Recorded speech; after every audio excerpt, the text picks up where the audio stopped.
वाले को नहीं कहा डबल भाग में है, दान पुण्य करने वाले को नहीं कहा कि डबल भाग में है, सत्संग करने वाले को कहा आप डबल भाग में है।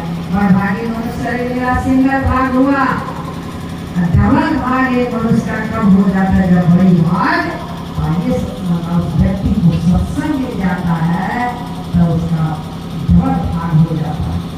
गोस्वामी तुलसीदास जी महाराज के पास भगवान आए हैं वरदान देने के लिए।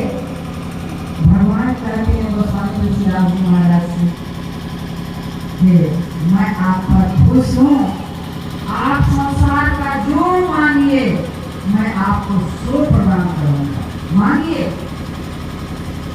तो गोस्वामी तुलसीदास जी महाराज कहते हैं आप देना ही चाहते हैं तो हम जो मांगते हैं सो दीजिए, आपके मुताबिक हम नहीं मांगेंगे, मांगिए क्या मांगते हैं।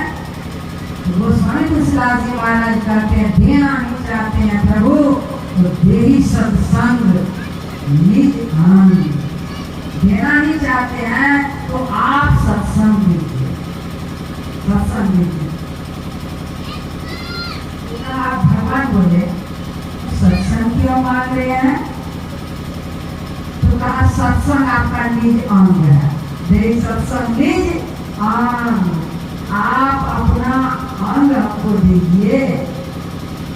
इसे क्या होगा का भवभंग, यदि आप मिल जाएंगे तो भंग हो जाएगा, भंग तो संसार सागर से पार कर जाएंगे। देही सत्संग निज अंग भवभंग कारण सरल शोक हारी, एक मनुष्य के पास जो शोक है सब शोक को हर लेते हैं सत्संग। इसलिए आप हम पर खुश हैं तो हमको सत्संग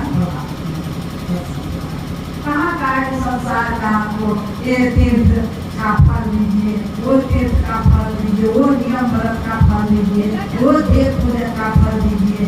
क्या कहा हमको सत्संग लीजिए, सत्संग लीजिए।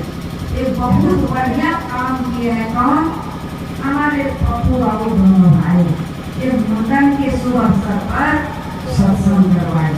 ये सत्संग करवाने से होता है क्या, अभी जिस मंदिर में गए होंगे मुंडन करवाने के लिए वो देवी देवता आशीर्वाद दिए होंगे, यहाँ जो मुंडन के अवसर पर सत्संग करवाए तो जहाँ सत्संग होता है, जहाँ गुरु की पूजा होती है, वहाँ पर 3500 करोड़ देवी देवता पधारते हैं, ऋषि मुनि पधारते हैं, वहाँ पर दिव्य आभा की वर्षा होती है।